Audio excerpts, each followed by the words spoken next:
চারিদিকে যে অবস্থা, তাতে আমার তো কোনোটার মানুষ মনে হয় না। যত প্রকার অপকর্ম সব করে যাচ্ছে।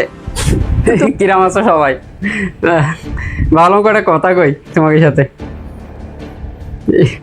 চারিদিকে যে অবস্থা, তাতে আমার তো কোনোটার মানুষ মনে হয় না। তোমাকে কি মনে হয়? তোমাকে কি মানুষ মনে হয়? খালি দুটো হাত দুটো পা থাকলে কি মানুষ হওয়া যায় কদিন? বাবা মা যেরকম জন্ম দিয়েই কোনো দায়িত্ব পালন না করলে কিন্তু বাবা মার মূল্য থাকে না, ঠিক তেমনই এই দুটো হাত দুটো পা একটা মাথা এই দিয়ে কিন্তু মানুষ হওয়া যায় না তোমার ভিতরে মনুষ্যত্ব না থাকলে। যে অবস্থা দেই তাতে দেখা যায় শুধুমাত্র বাইরেরটাই একটা মানুষ মনে হয় মানুষজনদের, কিন্তু আসলে কি মানুষ এরা?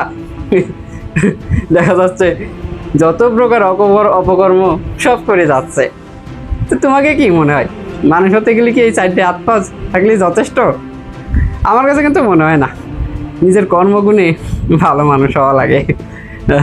শুধুমাত্র এই যে সমাজে মুখোশ পরে ঘুরে বেড়ালে ভালো মানুষ কোনোদিন হতে পারবে না। একটু মানুষজনের একটু সম্মান করতে সেও, আর মানুষজনের একটু মূল্যায়ন করতে সেও, একটু মাথার ভিতরে যে কুচিন্তাগুলো আছে সেগুলো তো মাথাতে বাইর করে দাও। এত কুচিন্তা রাখা কিন্তু ভালো না, এতে মাথারই তোমার মানসিক চাপ বাড়বে। একটু ভালো মানুষ হও, মানুষজনকে ভালোবাসো, উপকার করো, এইটুকুই। বসেছিলাম, ভালো একটু করে কথা কই। ধন্যবাদ।